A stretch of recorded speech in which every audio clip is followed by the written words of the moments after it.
your biggest problem is your self-will. See, for example, we love our physical health so much that if a doctor comes and tells you, you got cancer, and I've got to cut your body and take out some important part of your body. You know, sometimes men and women, they have cancer in one part of their body. And that's a very important part of their body. And the doctor says, I have to cut it off. And you say, oh no, that's a very important part of my body. You're going to cut it off.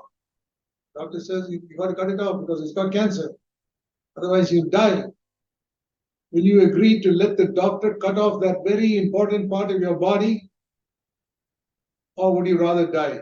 I'm sure every one of you will go to the doctor and say, yes, cut it off. I want to live. But it's a big loss to cut off an important part of your body. You have to suffer. There's pain. It costs a lot of money to get an operation. But you're willing to do all that because you want to live a little longer on the earth. Imagine if you had that type of desire to overcome sin. Lord, my life is dishonoring you because so much of sin in my life. My home life is dishonoring you. You died to save me from sin and I'm taking sin so lightly. Please forgive me. Help me, give me the power of the Holy Spirit to put my self-will to death. The next time I'm tempted, I pray that you'll give me grace to put my self-will to death. And you work at this, my dear brother, sister, work at this, work at this. I guarantee you one day your life will become heavenly. Heaven will be the atmosphere of your home. Your children will be drawn to Jesus Christ.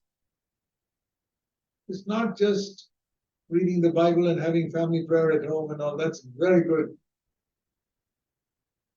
But it's showing by your life, husband and father and mother showing by their life how we bear with one another's weaknesses.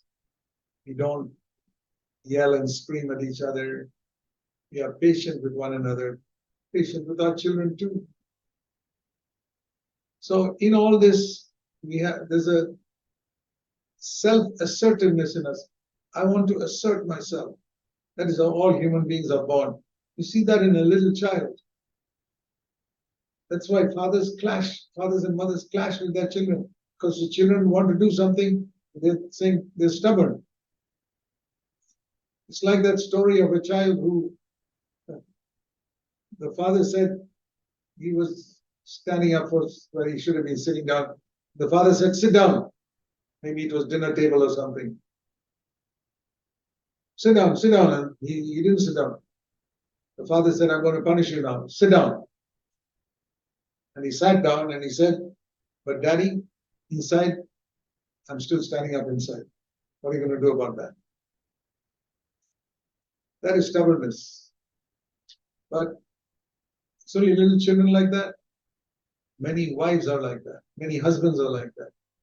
They want to stand for what they stand for and they are willing to fight for it. Be like a dead person. Dead person is one who has given up his life. In 2 Corinthians 4, we read an expression. Please turn to 2 Corinthians and chapter 4.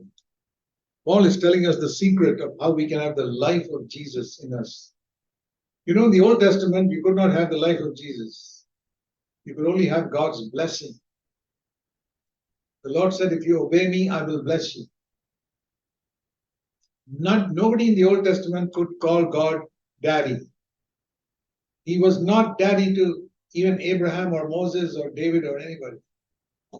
He was their God. Jesus was the one who first came and said, call God your daddy. Because I'm going to die, and once the Holy Spirit comes and dwells in you, God will become your father.